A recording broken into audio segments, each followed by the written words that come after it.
जय हिंद। स्वागत है आप सभी का हमारे इस यूट्यूब चैनल पर। और आज हम एक न्यू वीडियो के साथ आप लोग के साथ जुड़े हुए हैं। और फाइनल एग्ज़ाम आप लोग का 3 फरवरी को होने वाला है। तो चलिए कर लेते हैं फटाफट। 60 MCQ प्रश्न करने वाले हैं। तो वीडियो को अंत तक देखें और जितना ज़्यादा हो सके लाइक सब्सक्राइब शेयर कर दें, क्योंकि यह वीडियो उन सभी बच्चों के लिए महत्वपूर्ण है जो क्लास 10 और 12 तीन फरवरी को एग्ज़ाम देने वाले हैं। तो समय को देखते हुए प्रश्न को शुरू करते हैं, जहाँ पे हमारा पहला प्रश्न है कि रोगियों को दी गई दवाइयों की जानकारी नोट करके रखा जाता है। तो किस में रखा जाता है? दवाई नोट में रखा जाता है। ऑप्शन नंबर सी के साथ चला जाएगा। सी इसका करेक्ट आंसर होगा। वहीं प्रश्न संख्या 2 कहता है मेरे प्यारे बच्चों की हृदय की गति बढ़ जाना कहलाता है। तो हृदय की गति बढ़ जाना टैकीकार्डिया कहलाता है, कार्डिया कहलाता है। ऑप्शन नंबर ए के साथ चला जाएगा। ए इसका करेक्ट आंसर होगा। नेक्स्ट प्रश्न संख्या 3 कहता है मेरे प्यारे बच्चों की BMW का अर्थ है। BMW का अर्थ क्या होता है? बायोमेडिकल वेस्ट होता है। ऑप्शन नंबर सी के साथ चला जाएगा। इसके अलावा भारत में पल्स पोलियो की शुरुआत कब की गई? तो 1995 ईस्वी में की गई थी। पल्स पोलियो के कितने बूंदे पिलाई जाती है? तो 2 बूंदे पिलाई जाती है। और ओरल वायरस OPV का पूरा नाम क्या होता है? OPV का पूरा नाम भी आप लोग नोट कर लीजिएगा, ओरल पोलियो वायरस होता है। नेक्स्ट प्रश्न संख्या 4 की ओर चलते हैं, जहाँ पे हमारा प्रश्न कहता है कि पूर्व ऑपरेटिंग तैयारी में शामिल है। तो पूर्व ऑपरेटिंग तैयारी में शामिल क्या है मेरे प्यारे बच्चों? रोगी की सामान्य स्थिति, रोगी का हीमोग्लोबिन, रोगी का महत्वपूर्ण संकेत, यानी कि ऑप्शन नंबर डी इसका करेक्ट आंसर होगा। 5 नंबर प्रश्न कहता है मेरे प्यारे बच्चों की व्यक्तिगत विकास में शामिल है। तो व्यक्तिगत विकास में क्या शामिल किया गया है? आत्मा जागरूकता में सुधार, यानी कि ऑप्शन नंबर ए के साथ चला जाएगा। ए इसका करेक्ट आंसर होगा। इसके अलावा हाथों की सफाई की दर कितनी होनी चाहिए? तो 20 से 30 सेकंड होने चाहिए। प्राथमिक स्वास्थ्य केंद्र में बेडों की संख्या कितनी होनी चाहिए? तो 30 से 50 के बीच होने चाहिए। 30 से 50 के बीच आप लोग इसे नोट कीजिएगा। 6 नंबर प्रश्न कहता है कि प्रवेश नोट में शामिल है। तो प्रवेश नोट में क्या शामिल होता है मेरे प्यारे बच्चों? तो प्रवेश नोट में सामाजिक इतिहास, मुख्य शिकायत, फैमिली इतिहास, ये सभी होते हैं। तो ऑप्शन नंबर डी इसका करेक्ट आंसर होगा। 6 नंबर प्रश्न कहता है मेरे प्यारे बच्चों की नवजात शिशु कहलाते हैं। तो वह बच्चा जो 0 से 1 माह के होते हैं उसे नवजात शिशु कहते हैं। ऑप्शन नंबर ए के साथ चला जाएगा। इसके अलावा बाल्यावस्था का काल क्या है? तो 5 से 11 वर्ष बाल्यावस्था का काल है। और किशोरावस्था का काल क्या है? तो 11 से 19 वर्ष या फिर 12 से 18 वर्ष भी आप लोग कर सकते हैं। 7 नंबर प्रश्न कहता है ERU का अर्थ है। तो इमरजेंसी रिस्पांस यूनिट होता है। ऑप्शन नंबर ए इसका करेक्ट आंसर होगा। वहीं BCG का टीका किस बीमारी में दिया जाता है? तो तापेदिक यानी TB से बचाव के लिए दिया जाता है। और इसे जीवन रक्षक टीका भी कहा जाता है। नेक्स्ट प्रश्न 8 नंबर प्रश्न कहता है कि WHO का पूरा नाम है। तो WHO का पूरा नाम है वर्ल्ड हेल्थ ऑर्गेनाइजेशन है। ऑप्शन नंबर बी के साथ चला जाएगा। और WHO की स्थापना कब हुई? तो 1948 ईस्वी में की गई थी। इसके सदस्य देशों की संख्या कितनी है? 194 या 164? आप लोग हमें जरूर कमेंट में लिखेंगे। वहीं इसका मुख्यालय का बारे में बात कर लेते हो तो जेनेवा इसका मुख्यालय है। आप लोग इसे भी नोट कीजिएगा।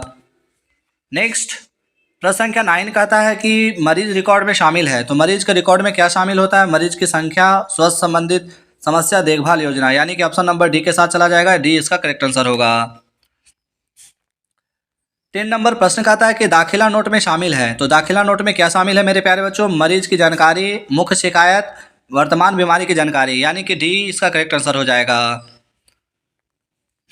नेक्स्ट प्रश्न कहता है कि किशोरावस्था में समान हृदय की दर होती है। तो किशोरावस्था में समान हृदय की दर क्या होती है मेरे प्यारे बच्चों? तो 60 से 120 मिनट होती है। ऑप्शन नंबर डी के साथ चला जाएगा। डी इसका करेक्ट आंसर होगा। 11 नंबर प्रश्न कहता है मेरे प्यारे बच्चों की किशोरावस्था में समान श्वसन दर होती है। तो किशोरावस्था में समान श्वसन दर जो होती है वो 16 से 20 बार होती है, यानी कि मिनट प्रति मिनट होती है। ऑप्शन नंबर बी के साथ चला जाएगा। 20 का करेक्ट आंसर होगा। WHO द्वारा भारत को पल्स पोलियो यानी कि पोलियो से मुक्त घोषित कब किया गया? तो 2014 ईस्वी में किया गया। आप लोग इसे नोट कीजिएगा। नेक्स्ट प्रश्न 12 नंबर कहता है कि अग्निशमन में शामिल है। तो क्या शामिल है? पानी शामिल है। ऑप्शन नंबर सी के साथ चला जाएगा।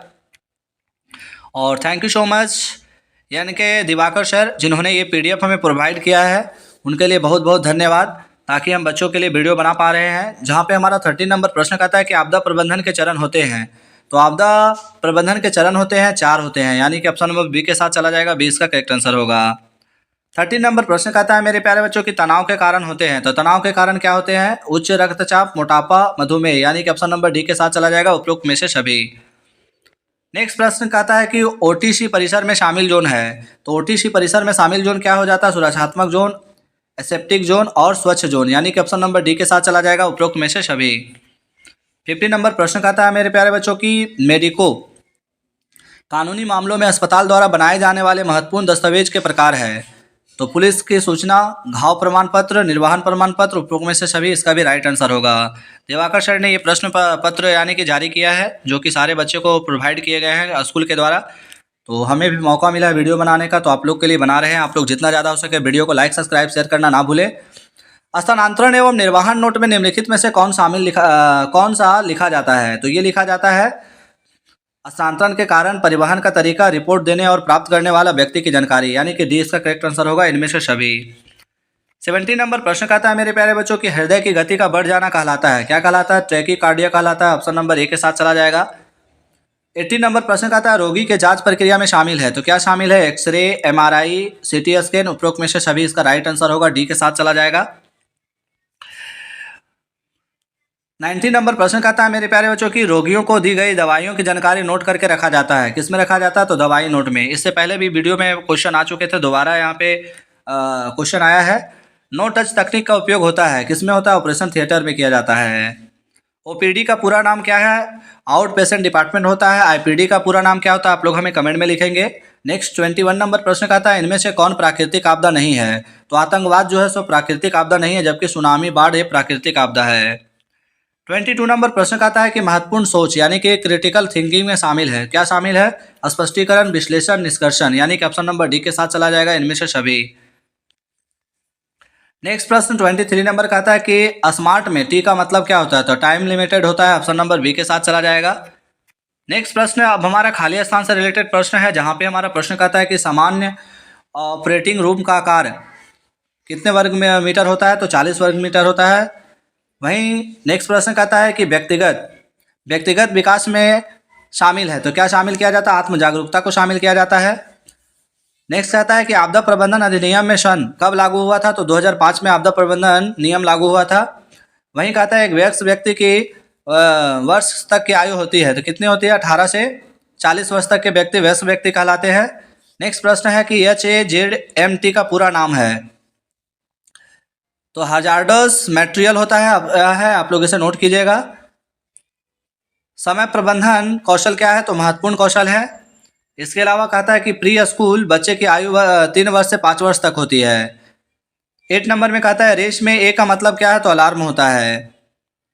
9 नंबर में कह रहा है कि लक्ष्य सेटिंग रणनीतियों में टी का अर्थ क्या होता है? तो टाइम लिमिट होता है। वहीं 10 नंबर में कह रहा है कि स्मार्ट में एम का अर्थ क्या होता है? तो मेजरेबल होता है, मेजरेबल ऑप्शन होता है।